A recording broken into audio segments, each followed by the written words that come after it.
السلام عليكم ورحمة الله وبركاته. اللهم صل وسلم وبارك عليك يا حبيبي يا رسول الله. ازيكم حبايبي، عاملين ايه؟ يا رب تكونوا بخير. معاكم فاطمة صبري من قناة يانا يا خالتي في المطبخ. هنسمي الله ونصلي على الرسول، نبدأ ان شاء الله حلقتنا النهاردة. هنعمل مع بعض فطاير هشة جدا، سهلة وبسيطة واقتصادية جدا. شايفين ما شاء الله جمالها؟ هنحشيها برضو حشوة اقتصادية جدا وموجودة في كل بيت. يعني هقولك كل حاجة بتركاتها وازاي تعملي البديل بتاعها. يلا بينا بقى هنشوف عملنا الطريقة دي ازاي. وزي ما قلت لكم هتنفع للفطار، للعشاء، للرحلات، للشغل، للمدارس. طبعا المدارس على الابواب، كل سنه وانتم طيبين. فهتبقى مناسبه جدا للاطفال، ممكن نحشيها اي حشوه، مش شرط حشوه معينه. زي ما احنا شايفين كده شكلها حلو جدا وسهله وبسيطه. يلا بينا نشوف احنا عملناها ازاي. اول حاجه هنعمل مع بعض عجينه اسمها عجينه البولش، ديت بتبقى ضروريه جدا في المعجنات، وكل اصحاب المعجنات او اصحاب المحلات بيبقوا عارفينها. هنحط كده بسم الله 5 معالق كده كبار من السكر، 5 معالق ممسوحين.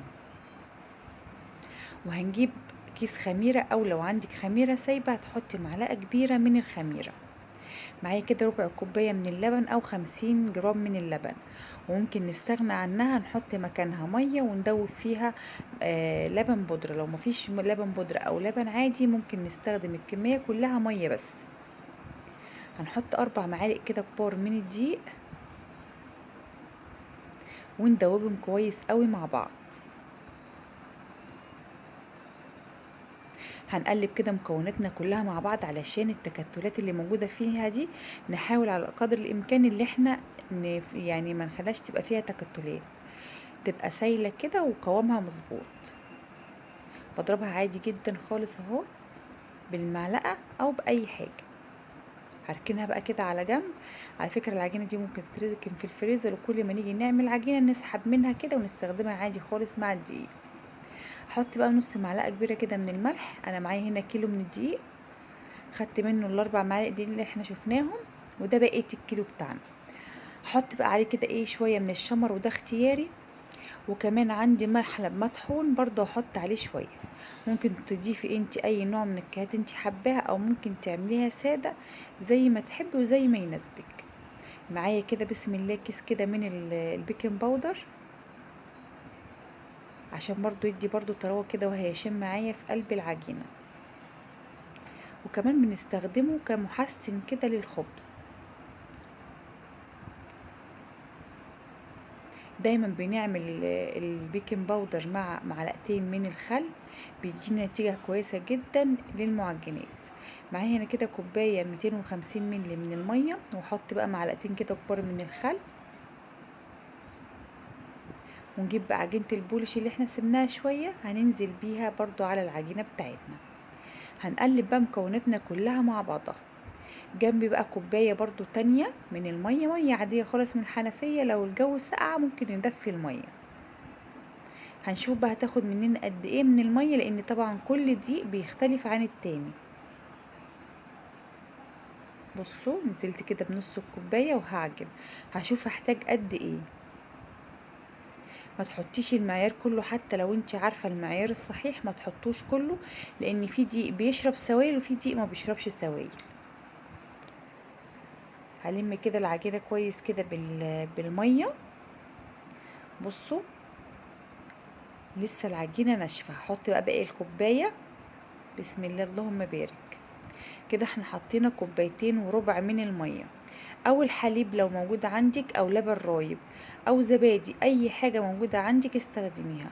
الكوباية دي العادية اللي موجودة في كل البيوت، هي بتاخد 250 ملي من المية او اللبن، او لو خليطة تعملي لبن مع مية.